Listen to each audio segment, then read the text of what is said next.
السلام علیکم ناظرین آج کی اس ویڈیو میں ہم بات کریں گے ڈرامہ ارطغرل غازی کے سیزن 3 کی ایپیسوڈ نمبر 24 کے بارے میں۔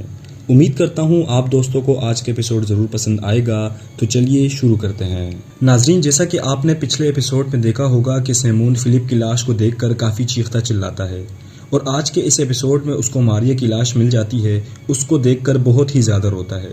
اسی دوران پیتروس یعنی تاجر حسن کہتا ہے کہ استاد سیمون، انہیں پتہ ہے کہ ہم نے ترگت کے لیے جال بچھایا ہے، وہ بدلہ لینے ضرور آئیں گے۔ تو سیمون کہتا ہے کہ آنے دو انہیں، مجھے تجسس ہے کہ کائی کا انجام کیا ہوگا، ان کے سردار کے بعد ان کے سپاہیوں کو بھی مار دیں گے، آنے دو انہیں۔ اس کے بعد ماریا کو اٹھاتا ہے اور تاجر کو کہتا ہے کہ تم آگے جاؤ، سرماؤں کو تیار کرو، اور خود بھی وہاں سے نکل پڑتا ہے۔ اور ادھر کائی قبیلے میں سردار جاندار الیار کو کہتا ہے کہ ہمیں کائی قبیلے کے ساتھ کھڑا ہونا چاہیے، یہ کہہ کر وہاں سے نکل جاتے ہیں۔ اورال تو غصے میں آگ بگولا ہو جاتا ہے، بہت ہی زیادہ چیختا چلاتا ہے، تو چولپان کہتی ہے کہ انہیں ہماری سب باتوں کا پتہ چل چکا ہے، سیمون بھی ہمارے لیے خطرہ بن گیا ہے۔ تو یہ سن کر اورال اور بھی زیادہ غصے میں ہو جاتا ہے اور کہتا ہے کہ سب ختم ہو گیا، اب وقت آ گیا ہے کہ قبیلے اور بازار دونوں کی لگامیں میں اپنی ہاتھ میں لے لوں، میں اس ناکارہ بوڑھے کی اطاعت کی قسم کھا کر اپنی زندگی ضائع نہیں کر سکتا۔ اور ادھر قبیلے سے باہر سب سپاہی پہنچ جاتے ہیں، ترگت کو بھی ساتھ لے آتے ہیں۔ صفدر ترگت کو زور سے جھٹکا دے کر نیچے بٹھا دیتا ہے اور کہتا ہے کہ اگر میرے بس میں ہوتا تو میں تمہیں وہیں مار دیتا، تم بہت ہی زیادہ جی چکے ہو غدار۔ تو بامسی صفدر کو کہتا ہے کہ رک جاؤ، ایسا نہ ہو کہ میں تمہیں یہیں لٹا دوں۔ تو دوان کہتا ہے کہ کیا یہ تم پر ہے صفدر کہ کون وفادار ہے اور کون غدار؟ اسی دوران آرتک بھائی کہتے ہیں کہ خاموش ہو جاؤ۔ تو دندار کہتا ہے کہ آرتک بھائی، اس کا کیا مطلب ہے، آپ ہمیں یہاں کیوں لے کر آئے ہیں، ہم یہاں کیا کرنے والے ہیں؟ تو آرتک بھائی اشارہ کرتے ہیں کہ ادھر دیکھو، کہ سامنے سے ارطغرل صاحب گھوڑے پر سوار آ رہے ہوتے ہیں، کافی دور سے آتے ہیں، ان کو صحیح سے نظر ہی نہیں آ رہا ہوتا کہ یہ کون ہے۔ جیسے جیسے وہ قریب آتے ہیں تو سب کو پتہ لگنا شروع ہو جاتا ہے۔ بامسی کچھ کہنے کی کوشش تو کرتا ہے لیکن زبان کام کرنا چھوڑ دیتی ہے، دمرل کو پکڑ کر اعوذ باللہ بس یہی کہے جا رہا ہوتا ہے۔ پھر بامسی دوان کو پکڑ کر کہتا ہے، بھائی کیا میں جو دیکھ رہا ہوں کیا وہ خواب ہے؟ سب کے ذہنوں میں عجیب عجیب خیال ہوتے ہیں۔ ترگت بھی انہیں آتے ہوئے دیکھ کر بہت زیادہ خوش ہو جاتا ہے۔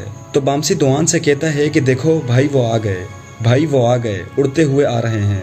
خوشی کے مارے کوئی سجدے میں گر جاتا ہے تو کسی کو پتہ نہیں ہوتا کہ اب کروں تو کیا کروں۔ جب ارطغرل پاس پہنچ جاتے ہیں تو سب بچوں کی طرح ان کے پاس جا کر لپٹ جاتے ہیں، کوئی چہرہ چھوتا ہے تو کوئی ہاتھ چومتا ہے۔ اس کے بعد ارطغرل ترگت کی طرف دیکھ کر کہتے ہیں کہ میرے ترگت، میرے بھائی، اور پھر اس کے پاس جاتا ہے تو ترگت بھی جھٹ سے ان کے گلے لگ جاتا ہے۔ اس کے بعد ارطغرل کہتا ہے کہ تم اپنے بھائیوں کے وفادار اور دوشیلے ہو، اتنا ہی میرا ترگت وفادار اور دوشیلہ ہے۔ شیطان کی فسادی سازش نے یہ سب کروایا، اس کے ارادے بالکل نہیں تھے مجھے زہر دینے کے لیے، اور انہوں نے ترگت کو گمراہ کیا یہ سمجھ کر کہ وہ ہمارے لیے کام کر رہا ہے۔ ترگت میرا بھائی ایک شیطانی زہر اٹھا کر لے کر آیا، لیکن انہیں پتہ نہیں تھا کہ شیطان جتنی مرضی چاہے جال بچھائیں لیکن انہیں شفا دینے والا اللہ پاک کی ذات ہے۔ اب وقت ہے کہ ان شیطانی چالوں کو ان کے سر پر الٹا کیا جائے، اب وقت ہے ان بچے کچے صلیبیوں کو کچلا جائے اور انہیں تباہ کیا جائے۔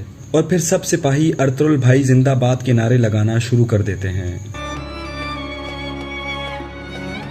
اور ادھر ہانلی بازار میں سیمون نے بہت سے سپاہی بازار کے ارد گرد تعینات کیے ہوتے ہیں، کہ ساتھ ہی سیمون ماریا کو لے کر پہنچ جاتا ہے اور اندر جا کر اسے عبادت والی جگہ پر لٹاتا ہے اور سپاہیوں سے کہتا ہے کہ وہ بکریوں کے وحشی چرواہے ہماری زمینوں پر قبضہ کرنے اور ہمیں تباہ کرنے کی کوشش کر رہے ہیں، وہی جو منگولوں کی زمینوں پر سے گزرے، جو زندگی انہوں نے ہم سے لی اس کے لیے وہ ہزاروں گوائیں گے، میں کائی کا نام تاریخ سے مٹا دوں گا۔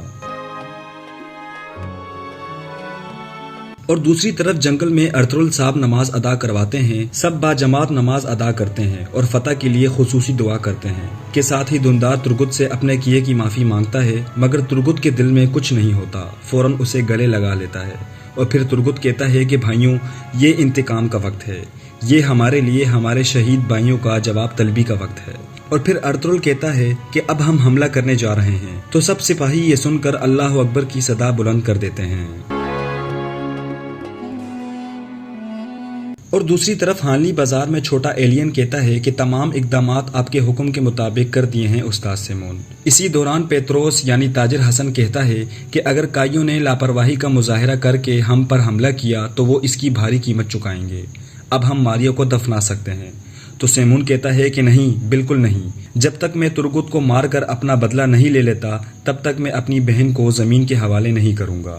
تم اپنے کام پر جا سکتے ہو۔ اور پھر ایلین سے کہتا ہے کہ تم لوگوں کو اطلاع دو۔ اس کے بعد یہ باہر سب لوگوں کو آگاہ کر دیتا ہے اور کہتا ہے کہ سیمون کچھ ہی وقت میں آپ سب سے بات کرنے والے ہیں، کہ ساتھ ہی کئی سپاہی بھی اپنا بحث بدل کر وہاں پہنچ جاتے ہیں۔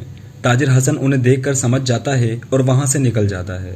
تو سیمون کہتا ہے کہ میرے بازار کے قابل قدر تاجروں، میں نے وعدہ کیا تھا کہ میں تمہاری چیزوں اور زندگیوں کی حفاظت کروں گا، اور میں یہ وعدہ پورا کر رہا ہوں۔ مجھے پتہ چلا کہ سردار کی موت کی بدلے کی آڑ میں کئی ہمارے بازار پر حملہ کرنے آ رہے ہیں۔ ہر کوئی اچھی طرح جان لے کہ سیمون ان چرواہوں کو یہ کرنے کی ہرگز اجازت نہیں دے گا، کہ ساتھ ہی ترگت، بامسی، ارطغرل اس گھوڑا گاڑی سے حق اللہ کی صدا کے ساتھ باہر آ جاتے ہیں۔ بہت ہی کمال کا مظاہرہ ہوتا ہے۔ انہیں دیکھ کر پورا بازار لرز اٹھتا ہے۔ سیمون کی آنکھیں کھلی کی کھلی رہ جاتی ہیں کہ یہ کیا ہو گیا ہے۔ لوگ بھاگنا دوڑنا شروع کر دیتے ہیں۔ افراتفری کا عالم ہو جاتا ہے۔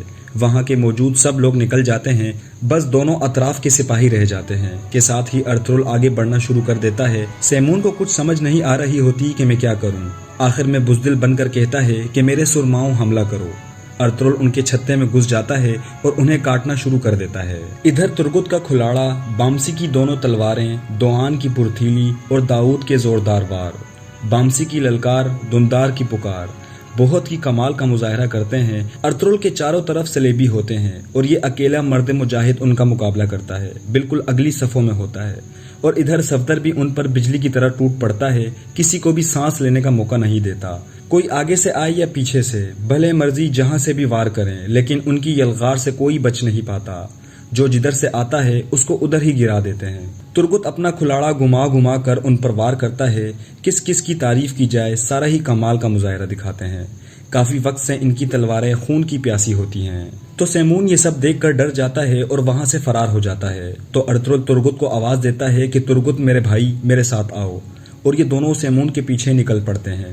سیمون اندر باقی سلیبیوں کو کہتا ہے کہ حملہ کرو، لیکن یہ ہو سکتا ہے کہ ارطغرل کی تلوار سے کوئی بچ نکلے، کہ ساتھ ہی ترگت پہنچ جاتا ہے اور کہتا ہے کہ بھائی آپ سیمون کے پیچھے جائیں۔ اس کے کمرے میں ایک خفیہ راستہ ہے انگیٹی کے نیچے، میں ان کو سنبھال لوں گا۔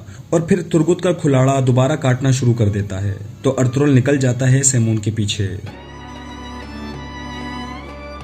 اور ادھر کائی قبیلے میں ہائمہ خاتون بہت ہی پریشان بیٹھی ہوتی ہیں ارطغرل کو لے کر، بہت ہی زیادہ روتی ہیں۔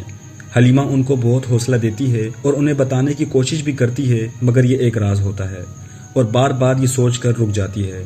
پھر جب گندز آ جاتا ہے تو اس کو بھی گلے لگا کر اور بھی زیادہ روتی ہے۔ تو ساتھ ہی آرتک بھائی پہنچ جاتے ہیں اور کہتے ہیں کہ ہائمہ خاتون، ارطغرل صاحب کو یقیناً زہر دیا گیا تھا، مجھے اس پر ذرا برابر بھی شک نہیں۔ تو ہائمہ خاتون کہتی ہیں کہ رات ہونے سے پہلے پہلے میرے بیٹے کا بدلہ لازمی لینا آرتک بھائی۔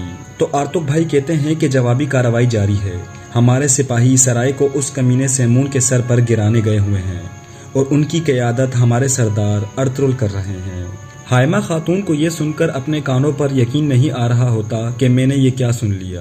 زبان رک جاتی ہے، ممتا عروج پر چلی جاتی ہے اور تھک کر بیٹھ جاتی ہے اور حلیمہ کو گلے سے لگاتی ہے اور کہتی ہے کہ یا اللہ تیرا شکر ہے، یا اللہ تیرا لاکھ لاکھ شکر ہے۔ خوشی کے آنسو رو رہی ہوتی ہے، اللہ پاک کا لاکھ لاکھ شکر ادا کرتی ہے۔ اور ادھر قبیلے میں ہی سردار جاندار اور اورال ساتھ مل کر کائی قبیلے میں حکومت کے خواب سجا رہے ہوتے ہیں۔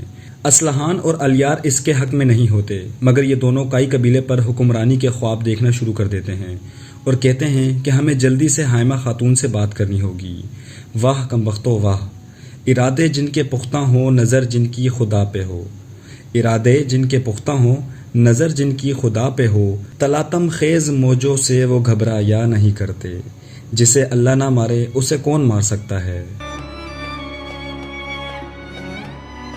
اور اس طرف ہائمہ خاتون آرتک بھائی سے پوچھتی ہیں کہ یہ سارا کرشمہ کیسے ہوا۔ تو آرتک بھائی انہیں سب کچھ بتا دیتے ہیں اور کہتے ہیں کہ اسی وجہ سے ہم نے اسے راز رکھا اور پھر کہتے ہیں کہ آپ کی اجازت سے میں نے اب سرائے جانا ہے، انشاءاللہ ہم اچھی خبر لے کر آئیں گے، دعاؤں میں یاد رکھیے گا، یہ کہہ کر چلے جاتے ہیں۔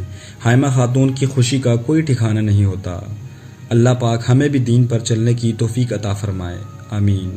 تو ناظرین، یہاں پر آج کے اس ایپیسوڈ کا اختتام ہو جاتا ہے۔ امید کرتا ہوں آپ دوستوں کو آج کا ایپیسوڈ ضرور پسند آیا ہوگا۔ اپنی قیمتی رائے ہمیں کمنٹس باکس میں ضرور دیجیے گا۔ آج کے لیے اتنا ہی، اگلی ویڈیو تک کے لیے اللہ حافظ۔